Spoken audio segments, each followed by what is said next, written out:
Guess what, guys? Two Souls has merch now. We got a bunch of different items. Like t-shirts in all different colors and sizes. We even have hats. We even have mugs, also in all types of different colors. We also have water bottles, so y'all make sure y'all stay hydrated. We also have a limited edition Valentine's collection. Get yours while they last. They're only available until the end of February. In order to get your merch, you have to go to shopwithtwosouls.etsy.com. That's shopwithtwosouls.etsy.com. And now, on to the video.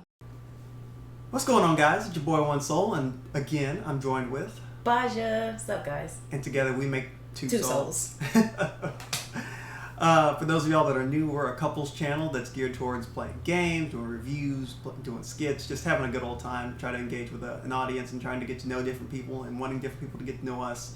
I think it's so important to build a community around being honest and open and getting to know people of the same like-mindedness. I think you'd agree to that. Mm. So YouTube is fun because it allows us to connect with a wider variety of people, as well as like friends and families, and get them to get to see us in a different way than that not most people are used to getting to see us as. And today, for a vlog, I want it to be a series on diabetes, because I know I've mentioned it on the channel before, and I finally want to kind of open up about it.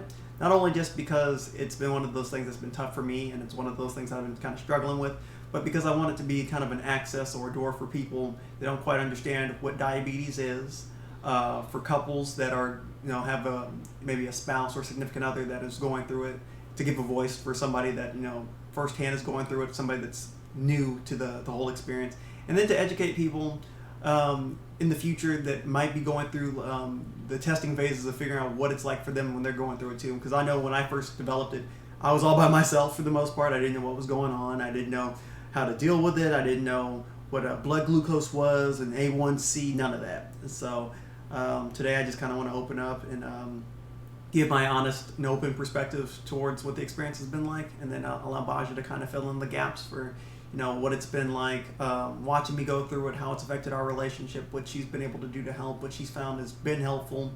Not everything is probably applicable to every relationship, to every person, but this is our journey and our experience through it. And so if it can enlighten somebody in some fashion, we want to be able to do that for you guys. So I was diagnosed with diabetes last September. So if you're seeing this now, this would be September of 2022. And I remember finding out because I just felt this general sense of feeling unwell. I just did not feel good. I had body aches. I just, my balance was off. I just didn't feel right. And so one of the things that really kind of tipped me off, I had frequent urination, TMI maybe, but for those of y'all that are here and you clicked on this, you know that what you're getting yourself into. But it was one of those things that would wake me up during my sleep. I slept restlessly through the night. I tossed and turned. Whenever I go to work, I just didn't have the energy throughout the day, and I didn't feel good. So eventually it called for me to take a little bit of time off from work because I just wasn't able to complete my job to the best of my abilities. And so I went to, I think it was HEB. I had to run an errand for work before I took off. And then I wanted to buy something. I think it was water. I think I was dehydrated or something. Just something wasn't going right. And I remember walking up and down the aisles, and I just could not see. I had blurred vision. I started getting dizzy. I was like, I know people talk about blurred vision, and I've always assumed I knew what that meant, but I could not see. And so I was like, all right, I need to get home. And I remember coming home. Were you home already? Do you remember? I was not, because I remember you went to HEB and you texted me while I was at work, and you were like, babe, I can't see. And I was like, what do you mean you can't see? And you were like, my vision is blurry and I can't see. And I was like, well, where are you right now? And you were like, HEB. And I was like, you're driving with blurred vision? Which I shouldn't have done, I know, but things had to be done. It scared the bejesus out of me, because I was like, you're driving with blurred vision? And he was like, well, I really don't have a choice. I have to get home somehow. Yeah. So... But I think that's how it happened. And then I think we found out you had diabetes, I think, when it was the day you didn't go to work. So it was the same day. Was it the same day? It was the same day. So I had gone to HEB. I called my mom and I talked to my mom. I was like, Mom, I think from reading I might have diabetes. She's like, the last thing you want to do is self-diagnose yourself. It's like, all right, cool. And so I talked to your mom. Talk to my mom. Shout out Mom, because she's our personal nurse. I thank you so much for that. I appreciate it. And then I think it was recommended that I go to urgent care, because I went to urgent care the same day. Yeah. And so urgent care was a mess. They sucked. Anyways. I checked in, and then I waited there for damn near an hour, and then nobody had seen me. I'd stepped outside. I was getting dizzy, and I think you approached them, or they approached you asking about if I had checked in or not, or something like that. And they were like, you should have done such and such. I was like, I did do such and such. And long story short, I didn't get seen that night. And so I was over there trying to muscle through it, and I was trying to drive home, and I couldn't do it.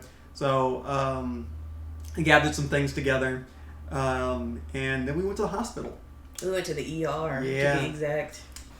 So we ended up getting there, and then after we check in, I'm waiting with Baja, and then eventually a nurse comes to get me, and then she asked if she can prick my finger and take my blood, and I was like, okay. I mean, you gotta do what you gotta do. I don't like the idea of it, but I guess this needs to be done. So she pricked my finger, and she took a analysis for me, and she was like, so have you not been managing your diabetes? And I'm like, diabetes? Excuse? I got what? I beg your pardon? She's like, you didn't know you had diabetes? I'm like, I didn't know till now. And then I was like, well, I guess you can't always self-diagnose yourself, but sometimes WebMD might know a little bit what it's talking about. When I tell y'all, this man's blood glucose was so high. We gotta paint the picture though. Like, for people that don't know what a blood glucose level looks like for a normal person, you're looking at between a blood glucose level of between 80 and 130. That's what a normal person should range. I'll say I definitely was double that. I was 451 when I hit. And she was like, yeah, so you got the diabetes. And I was like, oh, all right. So what does that mean? Do you give me a shot? Do I got to take a pill? And do I got to drink some water? Am I going to be all right? No, sir, you got it's going to be a lifestyle change. All right. So I let Baja know, and they took me back to not a waiting room. What do you call the room where you get seen by the nurse, I guess? I guess the examination room? I guess examination room. He got taken to the back. And, first I called my parents, and I let them know what was going on, because I had to keep them in the loop. And they were dumbfounded, and they were like, well, there is diabetes on your dad's side of the family. And I was like, okay, all right, cool. All right. And so eventually, after being seen by the doctor, well, first there was the nurse with the poor bedside manner. I'm not even gonna get into it, but he basically told this poor baby. He told this man, he looked him in his one soul, and was like, if you don't get this under control, you're gonna be dead by 35. I beg your pardon, like, he's 26, so 9 years.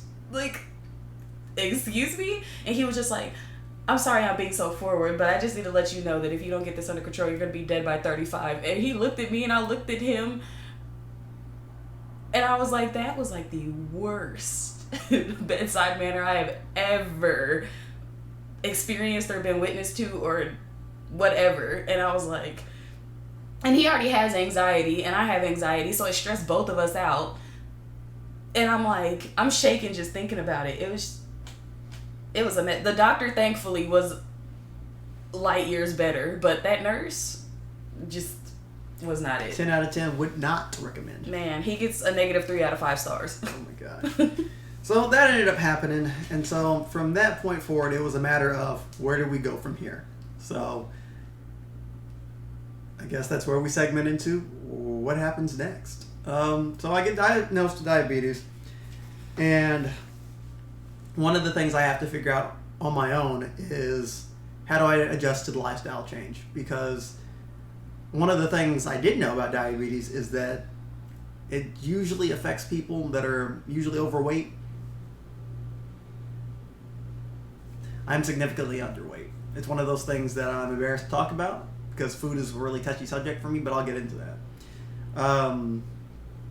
So the idea of it being a rare case in me just made it hard to deal with. So now I've got to learn to manage my diet. I've got to learn how to do a bunch of different things, check my blood glucose levels, and be able to monitor the symptoms. And I've got to do all that without a nutritionist. So turns out in our general area, after seeing my physician a couple of times, my general area doesn't have a physician or a nutritionist for that can help me deal with diabetes. And the best advice that was given was to, use Google, because in our day and age, Google is our best friend. And so I've been kind of trying to fly by the seat of my pants with this whole experience. And then going through my insurance, I've never been able to find anybody that was, oh no, I forgot. Went through the insurance. Oh, yeah. My personal insurance plan doesn't cover nutrition. That's one of the few areas that it doesn't cover. So one of the few areas that he needs more than anything isn't covered by his insurance. So paying it out of pocket was just not feasible. And then one guy tried to charge me, it was a couple thousand? I think it was like, what did he try to charge you? He tried to charge you like was it $500 a month? It was some ridiculous number. It was like, it came up to like $3,000 a year, which, no. Ain't got that. So, in trying to figure it all out, I've been just riding back and forth, trying to use Google, read books, take advice from other people that I've met that have had diabetes, which thank you so much for everybody else that's been a part of this journey with me and helped me kind of get through this. But I've learned that diabetes isn't like a one-size-fits-all for everybody. What affects one person might not affect somebody else in the same way. And one of the other things that the doctor had told me was I need to make sure that I'm exercising, which was crazy to me because I went to the gym fairly regularly. At my job, I'm usually outside, up, walking around, lifting things, running around, and just, hanging out. I like to go play basketball. I like to think I'm fairly active. So just the whole diabetes in me didn't seem to mix. And so as a weight, I had diabetes, and now it was coupled with a couple of different things that I had to deal with. I recently figured out that by this point I was undiagnosed with autism for like so many years, basically all my life. Mm-hmm. And so how I process things and how I handle and cope with things has always been one of those things I've kind of had to learn to deal with, and it's been hard, especially in relation to like working with other people. And so mentally it's been taxing, and I've been learning to work on myself, but add that with the diabetes. IBS has been one of those things that's plagued me. Since you were like 16, right? Yeah. I've had it forever, but I got formally diagnosed with IBS since I was 16. IBS stands for irritable bowel syndrome, so it's another thing that deals with my stomach and eating and, anxiety and depression. My anxiety stems from a lot of different things, but I have a lot of anxiety with food, and you couple that with diabetes and IBS, we're just getting worse. And I realized that over time, that not the diabetes playing into it, but the IBS and the anxiety ended up forming into an eating disorder, one of those things that I deal with on a day-to-day basis. I don't know how widely it's talked about. I know people talk about like anorexia and things of that nature, but I suffer from something called ARFID. ARFID. Avoidant restrictive food intake disorder. Yeah. And basically, it means I'm afraid to eat food. I'm afraid to consume food for the sheer fact that I think it'll make me ill. And his worst fear is vomiting. So, like, anything that he thinks that can remotely cause him to vomit or feel nauseous, even in the slightest, he avoids. Like, it's been a challenge, but he's been getting better and making progress, and I'm super proud of him for that. So it is a challenge, and I think that a lot of people think it's one of those things you can just get over. It's like, well, if you just stop thinking this way, you'll be all right. And I want everybody to understand from the depths of my heart, I understand where you're coming from, but it's not that simple. I understand on paper the idea of being able to just change the mindset to change everything, but there's such a chemical imbalance that goes on in here, coupled with everything that goes on the outside of you, that just really makes it hard. And I'm proud of myself because since last year, about March, I've been seeking therapy, and therapy's, helped me in so many regards, especially dealing with like the autism and, anxiety and things like that. But again, it's a process. It's one of those things that it takes time to kind of figure out, and I'm still learning. And so it takes a real patient person to deal with everything that I'm going through. And first and foremost, I want to thank Shabazz for going through this journey with me day in and day out, because I know wholeheartedly it is a journey, and it is definitely a marathon, not a sprint. But all that to say, for people that don't know me real well, I deal with a lot of things. And I know that, like I mentioned before, the misconception is you can just get over a lot of these things. She can attest to it. It's not that simple. It's not. And I get a little emotional just thinking about it, because it's been one of those things that for me has been hard to convey to other people. Sometimes friends, sometimes family. But from an honest perspective, I want everybody to understand that I'm trying, and that never does a day go by where I don't think that I can beat this. Some days are harder than others, and I don't give up. Some days I really feel like I should or like I could, but I don't. So, that being said, I want to kind of transition and kind of segue into some topics that I wrote down earlier in regards to what living with diabetes specifically has been like for me. So, what I'm going to do is I'm going to pass the phone over to you.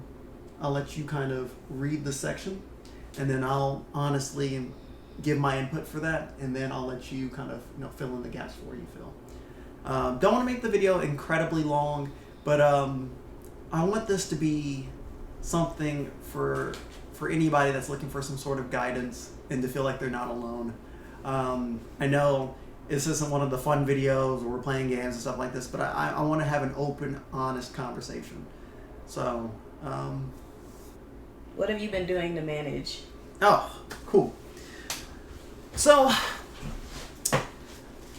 I met with a nurse that now owns their own health food restaurant, and gave me some nutrition advice. And based on the advice, I've taken up the keto diet. So I have done everything I can to cut as many carbs out, because diabetes really feeds on carbs. My body doesn't process carbs very well. And I've been focusing on proteins, vegetables, and fruits.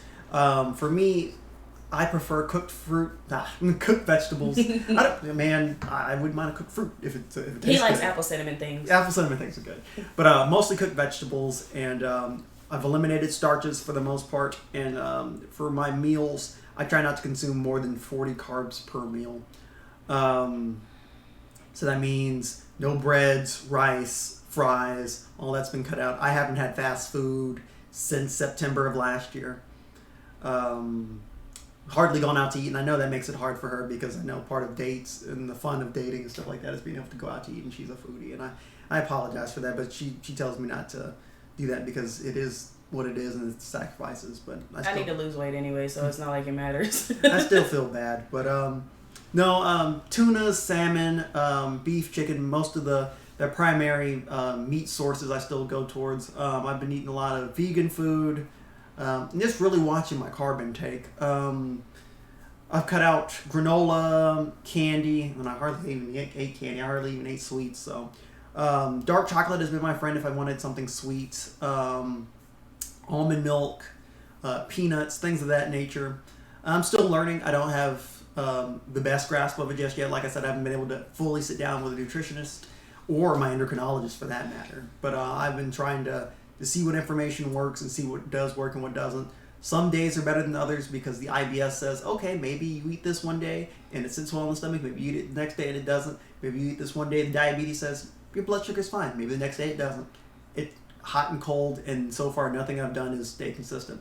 What I've also done is, for most people that I've heard that have diabetes, they go on what's called insulin, which should regulate your blood sugar.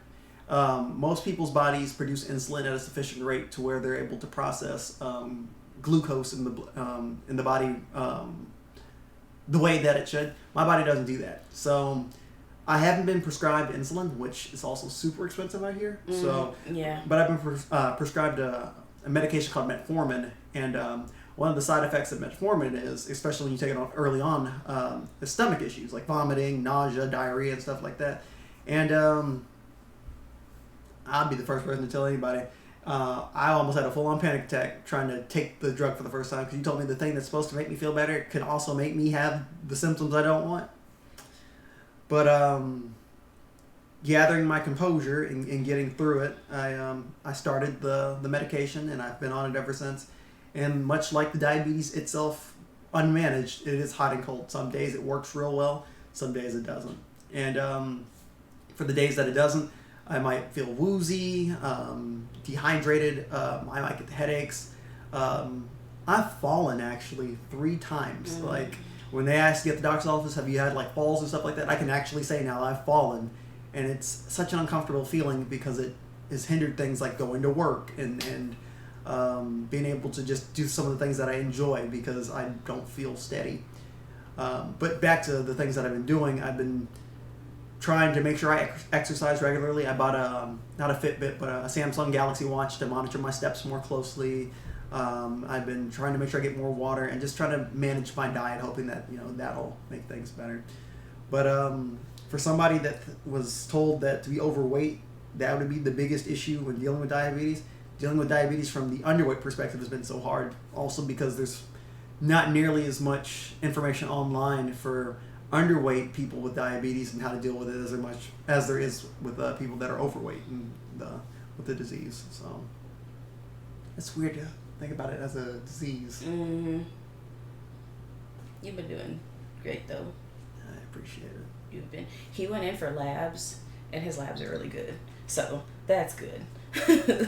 And for people that think that that the processes for some of this are easy, when I tell you that I had labs scheduled for my endocrinologist, my doctor's office never called me in order to get the labs confirmed and scheduled. So when I called them to see what was going on with that, they told me I'd already missed the labs, which nobody confirmed it with me, and it wasn't in my my digital charts in the app and stuff like that. So I called, got a lab scheduled, did the labs.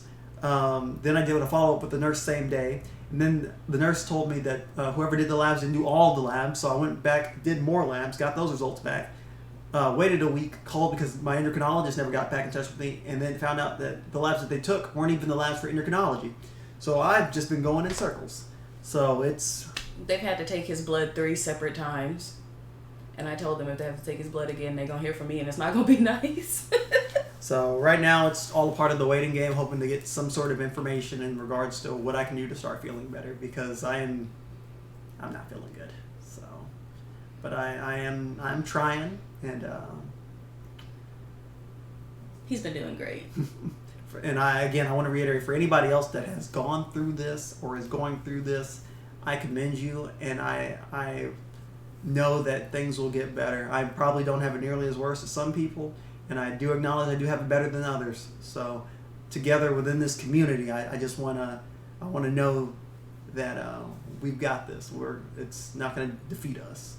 So let me see. How have diabetes affected your professional life? That's a whole other can of worms. Being as professional and as honest as possible, it's been a challenge. I'm not going to say that it's been easy at all, because dealing with everything else that I already deal with on a day-to-day basis already is hard when I go to work. Not naming my particular field at all for privacy's sake, but it's been a challenge. And then the new symptoms with diabetes is just, it's made it so much more unmanageable. I like to think that I do sufficient work, well over sufficient work when I'm at work, but it's caused me to have to put my head down to try to get my composure and stuff like that.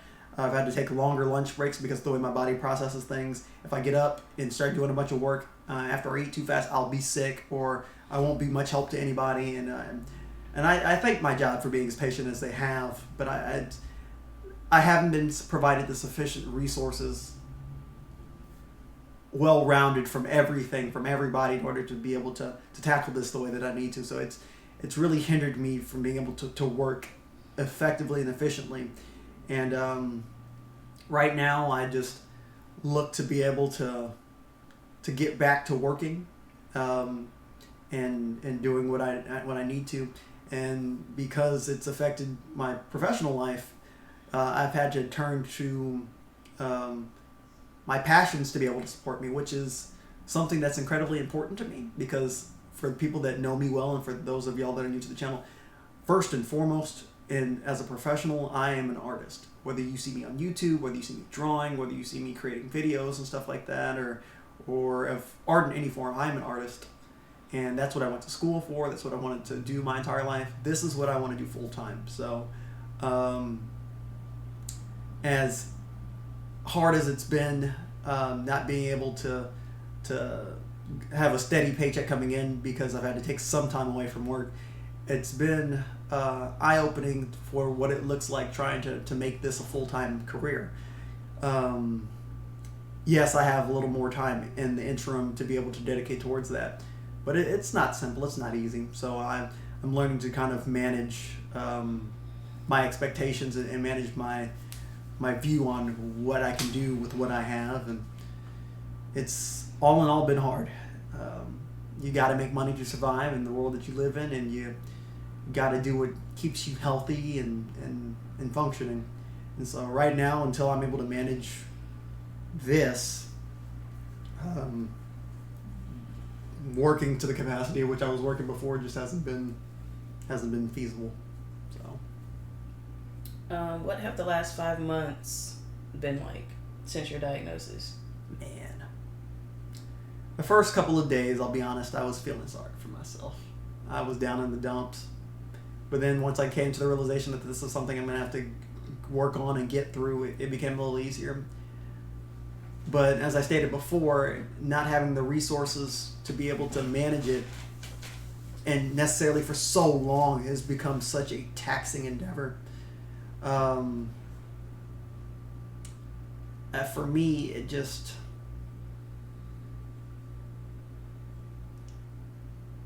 without her, honestly, these have been some of the hardest months of my life.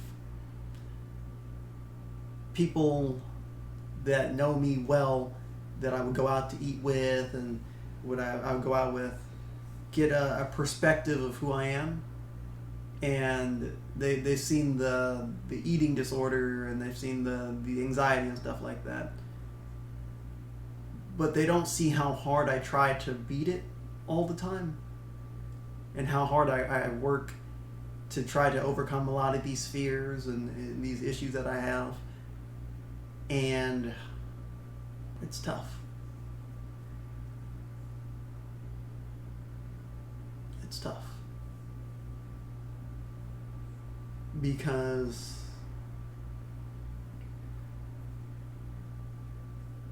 I really am trying.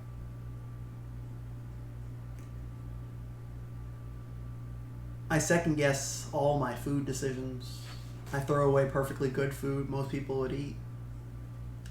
I stay within a small niche of food items. I don't go out to eat.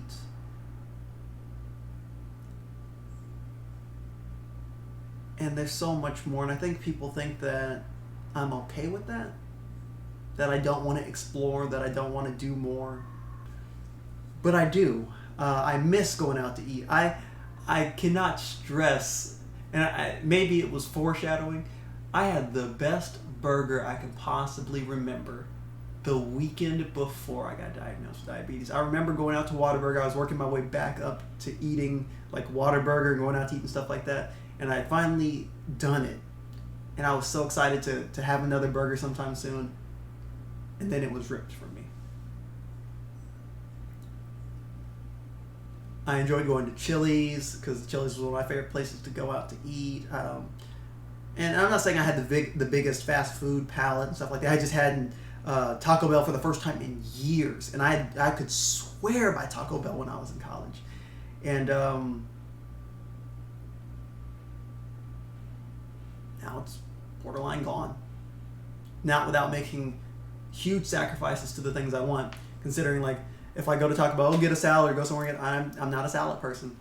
And I mean, I could go to the place, but what sense does it make to go get something from some place that you really love if you can't eat what you want to eat?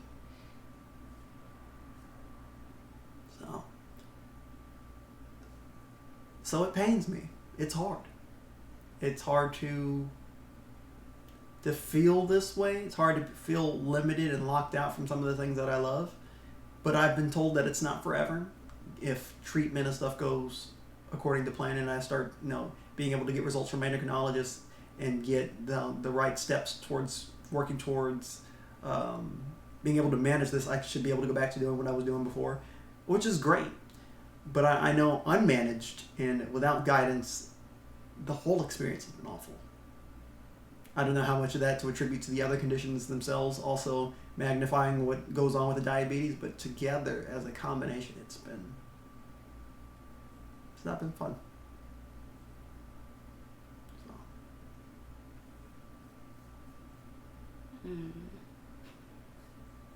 I'm trying not to cry because I'm a crybaby, but seeing him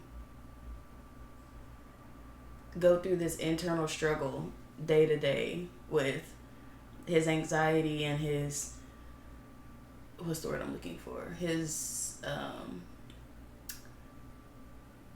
how particular he is with his food.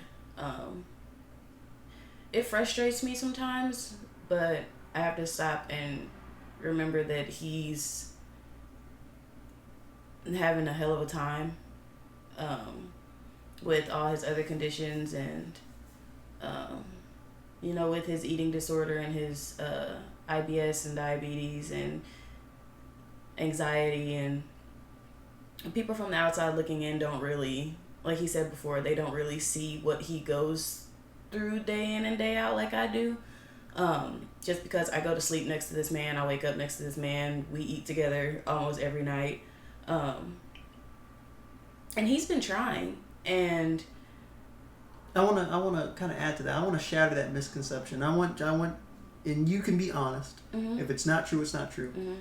Some people look at me and tell me that I don't eat.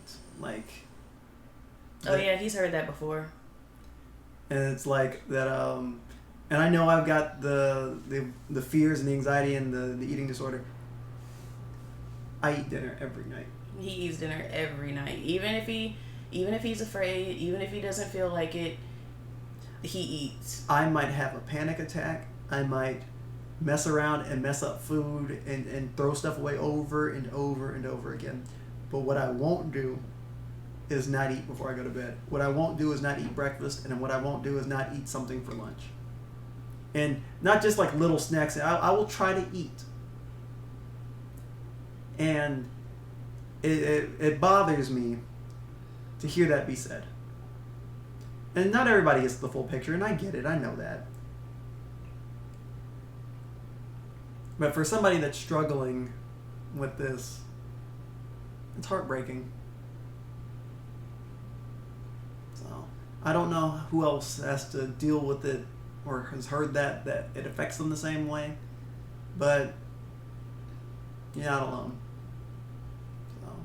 So if this touches somebody, if this touches 10 people, 100 people, or if it touches just one person, I want that to be understood, that you're not alone in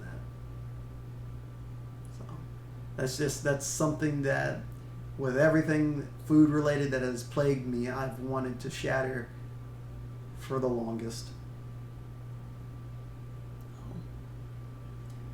So I guess my question for you in regards to the diabetes is, how has the diagnosis changed what being in this relationship has meant to you?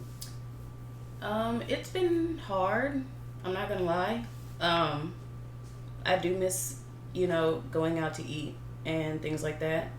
But I think I've adjusted pretty well to what you can and can't do. Just because I see the progress he's making.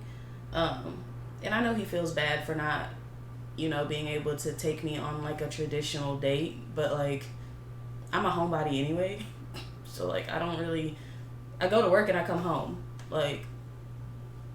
And I know my, like, friends and stuff like that, they'll invite us out to eat, and I've gone out to eat, and I know it hurts their feelings, or it makes them feel, I won't say some type of way, but that I won't eat with them and stuff like that, because nobody wants to eat around their friends that won't eat with them. But it kind of makes...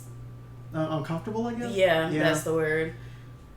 And I feel bad. I don't want anybody to think I don't feel bad, but I also don't like feeling uninvited, or like I don't want it, like I'm not wanted around. So it's like a double-edged sword. I go and I don't eat and make other people uncomfortable, or I go and or I'm not invited and I feel bad and stuff like that. It's a hell of a time. Yeah, but he's been trying to get better. I like to think I'm patient, or as patient as I can possibly be with him, just because I know he's going through it. And, like, diabetes on top of everything else that he's going through it's been rough. And it's been rough for me watching him go through that, just because everything he's going through, he doesn't deserve to go through it. Like, he is one of the sweetest, most genuine, most selfless, just too pure for this earth person that I've ever met in my life. And to watch him deal with everything that he's having to deal with and still get up every day and try and not let it beat him down and keep him down, it's just, it makes my problems seem not as big as I might make them out to be, which I appreciate, because I acknowledge that I'm a complainer. I complain about everything. Like, I complain about work, I complain about everything. And this man has complained less about everything that's going on with him than I have complained about other things. And it kind of puts into perspective how good I actually have it, because I know it could be better, but it could also be way worse. And I don't think any less of him. I don't love him any less. I don't want to be anywhere else. I don't want to be with anybody else. This is just something that we'll have to go through together. And I'll do my best to accommodate for him, even though he tells me I don't have to. I'm going to do it anyways. But I mean, like, do I miss going out to eat? Yeah, of course. But I would rather have him... I would rather give up fast food forever and have him healthy than have all the fast food in the world and not have him feel good. And I honestly don't have a problem with not going out to eat, just because, one, it saves money, because going out to eat is expensive because inflation is awful. But I've been trying to lead a healthier lifestyle too. And since I've given up fast food, I've actually lost a couple pounds. I gave up fast food and I gave up, I gave up frequent fast food and I gave up sodas. You done such a great job. Thanks. It's been hard. But I know that, you know, if he has to make some lifestyle changes, then the least I can do is be there with him. Even though I know I don't have to, I want to, just because I don't want him to feel alone or go through this alone. And I've seen the progress that he's been making with his disorder and his anxiety and everything. And like he said, some days are harder than others, but I mean, there's nothing that we can't get through together.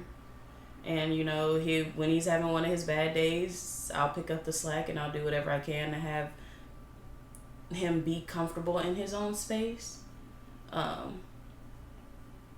And so, like, if there's something that he doesn't want to do, he'll bring it up and I'll go do it. He won't ask me directly. Sometimes he will, but most times he won't. I'll just do it just because I know it needs to be done. And I know it will make him more comfortable if it got done. So, I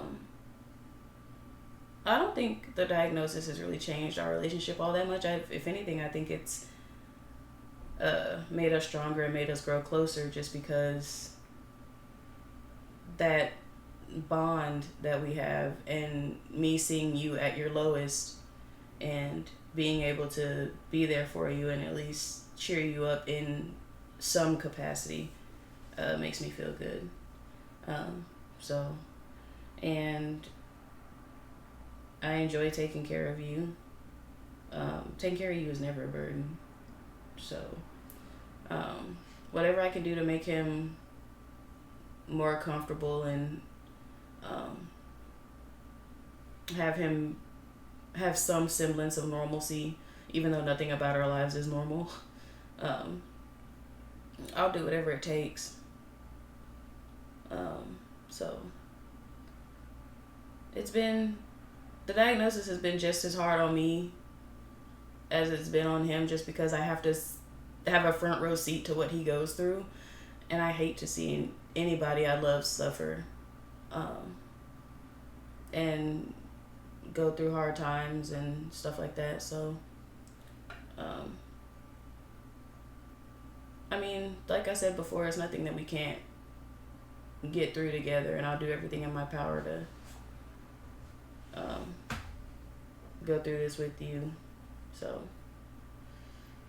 I can't thank you enough for going through this with me. So, that being said, I know I don't think I covered everything, but this video is getting kind of long. So, what are the goals for the future?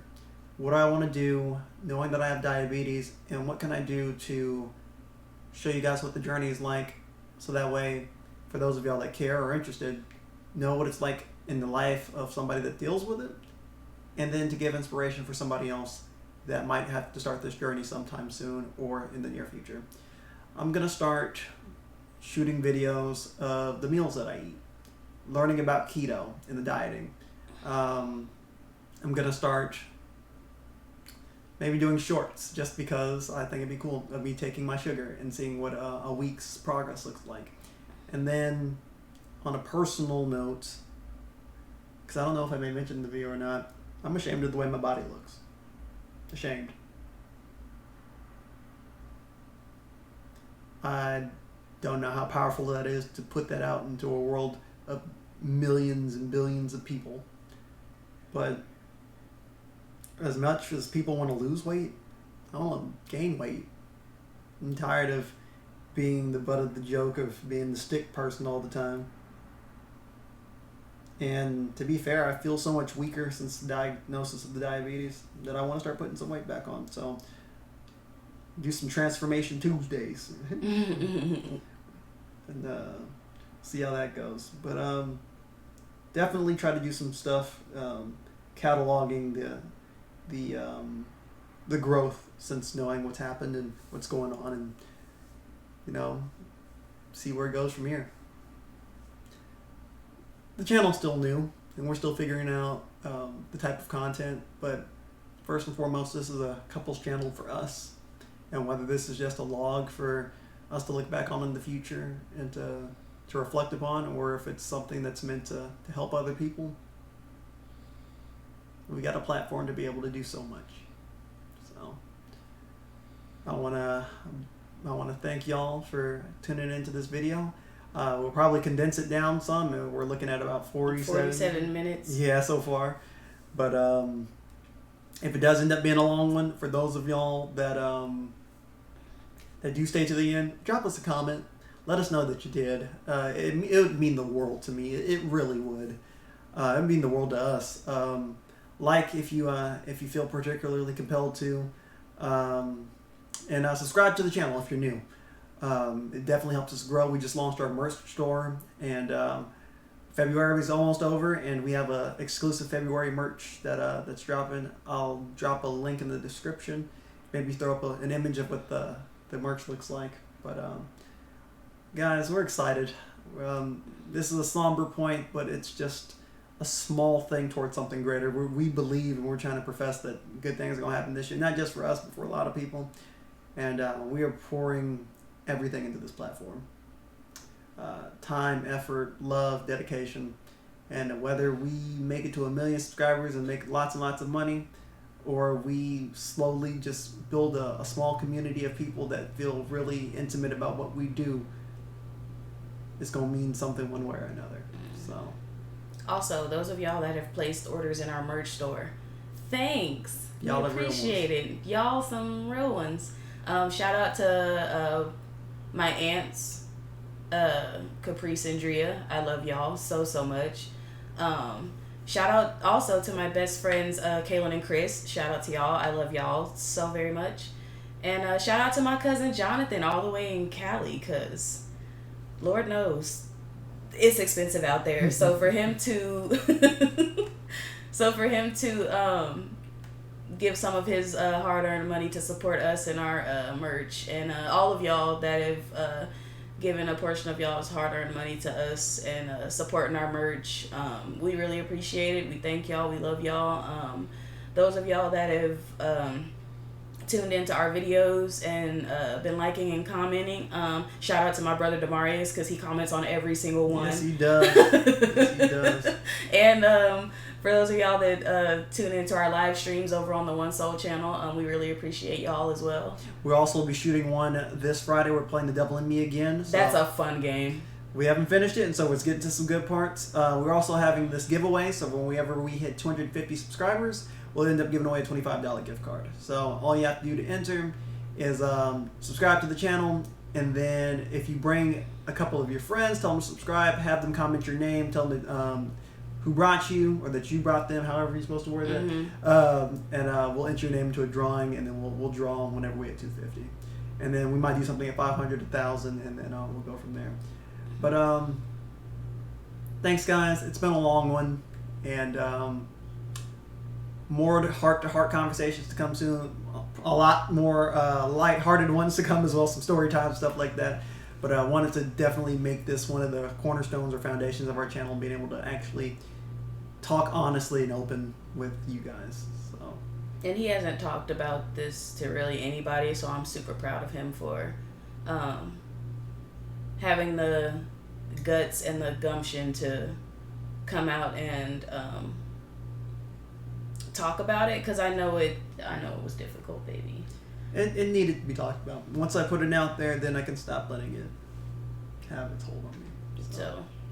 But as always, guys, we thank you and we love y'all. And from our souls to you, we'll catch y'all on the next one. Peace.